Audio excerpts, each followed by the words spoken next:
शेरू की नई सुबह तेंदुए वाली रात के बाद सूरजपुर गांव में जैसे एक नया सूरज उगा था। अब जब भी बच्चे खेलते हुए बहादुरी की बात करते तो कहते, हम शेरू जैसे बनेंगे। गांव के हर घर में शेरू का नाम सम्मान से लिया जाता था। और रमेश, उसकी आंखों में अब एक अलग चमक थी, जैसे उसके जीवन की सबसे बड़ी कमाई अब कोई इंसान नहीं, बल्कि एक वफादार दोस्त हो। कुछ महीने बीत गए। सूरजपुर अब शांत था, लेकिन किस्मत के पास हमेशा एक नई परीक्षा होती है। उस साल गांव में बारिश नहीं हुई।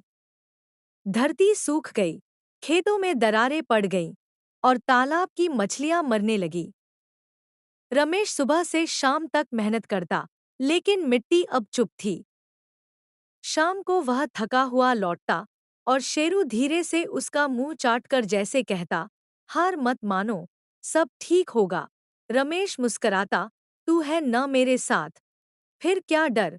और फिर दोनों चूल्हे के पास बैठकर रोटी का छोटा टुकड़ा बांट लेते।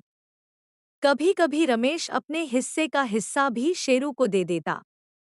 एक रात जब खाना बहुत कम था, रमेश ने अपनी थाली आगे बढ़ाई।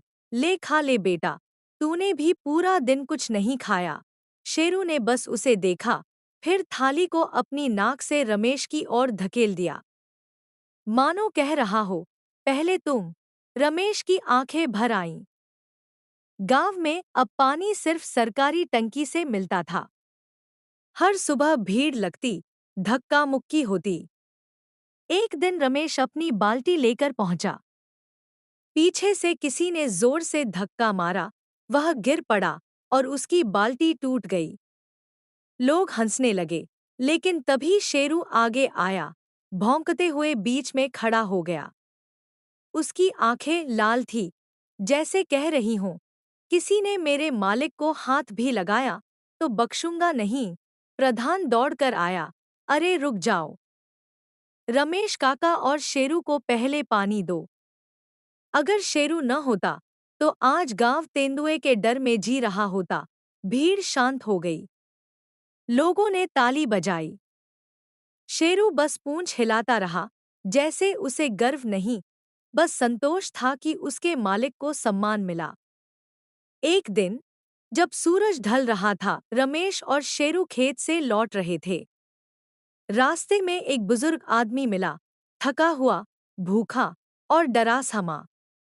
उसने कहा, भैया, 3 दिन से कुछ नहीं खाया, थोड़ा पानी मिलेगा? रमेश ने बिना सोचे कहा, चलो मेरे साथ। घर लाकर उसने उसे खाना खिलाया, पानी दिया और आराम करने को कहा। शेरू शुरू में गुर्राया, पर रमेश ने कहा, यह भूखा है, बुरा नहीं। फिर शेरू चुपचाप उसके पास बैठ गया, जैसे उसकी पहरेदारी कर रहा हो। रात को जब सब सो गए, अचानक शेरू ने हल्की आवाज सुनी। वह उठा और दरवाजे की तरफ गया। बूढ़ा आदमी कुछ बर्तन समेट रहा था। शेरू ने भौंका, रमेश की नींद खुली। रमेश बाहर आया, क्या कर रहे हो? बूढ़ा कांप गया, माफ करना बेटा, भूख ने अंधा कर दिया था।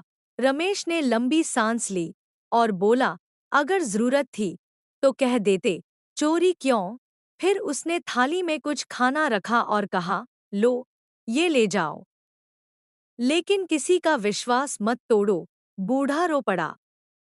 उसने शेरू के पैरों को छू लिया, तुम दोनों में इंसानियत अब भी जिंदा है। कुछ ही हफ्तों बाद आसमान ने अपना रंग बदला। काले बादल घिर आए और पहली बूंदें पड़ी। रमेश खेत की ओर भागा, शेरू पीछे पीछे। दोनों मिट्टी में नाचे, भीग गए और हंसते रहे। लोगों ने कहा, देखो, जैसे खुद भगवान ने उनकी मेहनत का फल दिया हो। गांव में फिर हरियाली लौट आई, बच्चों की हंसी, बैलों की घंटियां और मिट्टी की खुशबू, सब कुछ जैसे जिंदा हो गया था। एक दिन गांव के स्कूल के पास बिजली का तार टूट गया। बारिश के कारण चारों ओर कीचड़ था। एक छोटा बच्चा खेलते खेलते वहीं चला गया। शेरू ने देखा और भागा। वह बच्चे के सामने आकर भौंका, धक्का देकर उसे दूर किया, लेकिन खुद भी फिसल गया और कीचड़ में गिर पड़ा। सौभाग्य से तार उसी समय किसी लकड़ी के सहारे अटक गया था, इसलिए शेरू को कुछ नहीं हुआ। रमेश दौड़कर आया, बच्चे को उठाया और शेरू को सीने से लगाया। तू तो मेरी जान है रे शेरू, तू डरा दिया था मुझे। गांव के लोग इकट्ठा हुए, सबने तालियां बजाईं। प्रधान ने कहा, अब शेरू सिर्फ रमेश का नहीं, पूरे गांव का रखवाला है। दिन बीतते गए। रमेश ने अपनी झोपड़ी की दीवार पर एक छोटी तख्ती टांगी, जिस पर लिखा था, जहां प्यार और वफादारी हो, वहां भगवान खुद रहता है। हर सुबह रमेश खेत जाता, शेरू साथ चलता। अब वह सिर्फ एक कुत्ता नहीं था, वह दोस्त, रक्षक और परिवार का हिस्सा था।